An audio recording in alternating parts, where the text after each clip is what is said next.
नमस्कार। तो चलिए आज एक सफर पर निकलते हैं, प्राचीन भारत के एक तेज रफ्तार सफर पर।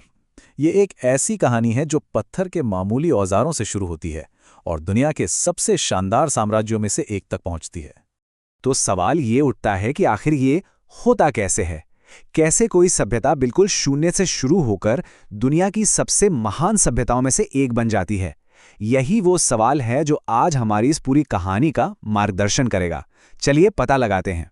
अपने इस सफर में हम 5 अहम पड़ावों से गुजरेंगे।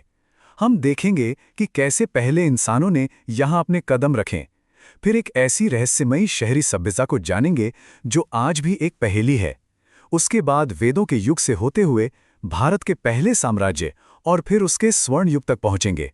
तो तैयार हो जाइए। तो कहानी की शुरुआत होती है बिल्कुल शुरुआत से, पाषाण काल से। ये वो जमाना था जब पहले इंसानों ने जमीन पर जीना सीखा और धीरे धीरे तरक्की करने के तरीके खोजे। अब ये जो पाषाण काल है, ये कोई छोटा मोटा दौर नहीं था, बहुत लंबा समय था। तो इसे आसानी से समझने के लिए हम इसे 3 हिस्सों में बांट सकते हैं। पुरापाषाण यानी सबसे पुराना पाषाण काल, फिर आया मध्य पाषाण यानी बीच का दौर, और आखिर में नवपाषाण काल, जहां से एक पूरी तरह नई दुनिया की शुरुआत हुई। और जानते हैं, हर दौर में कोई ना कोई ऐसी खोज हुई जिसने सब कुछ बदल दिया।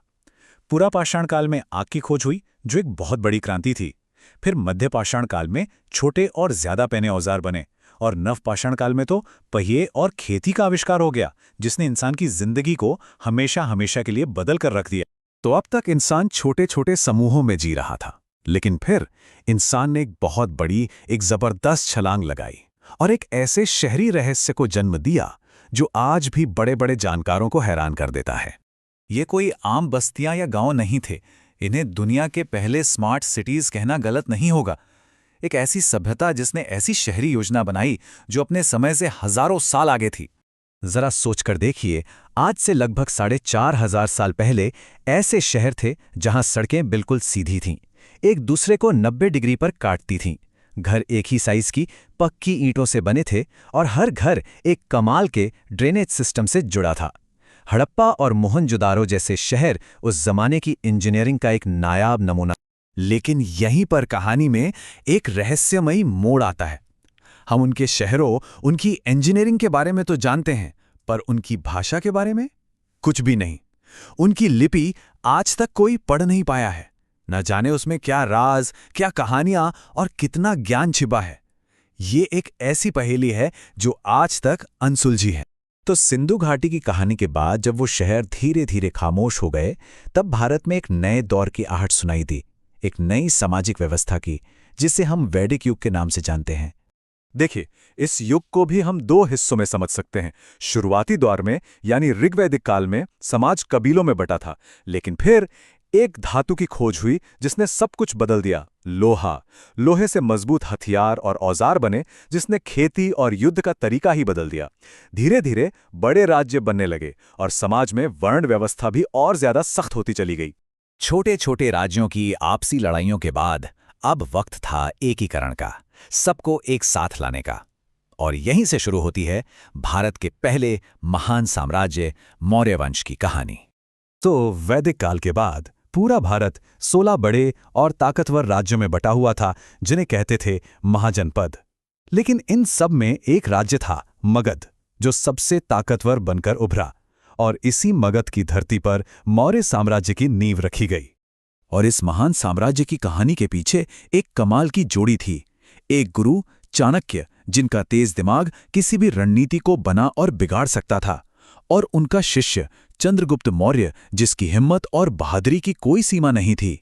इन दोनों ने मिलकर नंद वंश को हराया और पहली बार भारत के एक बहुत बड़े हिस्से को एक झंडे के नीचे ले आया।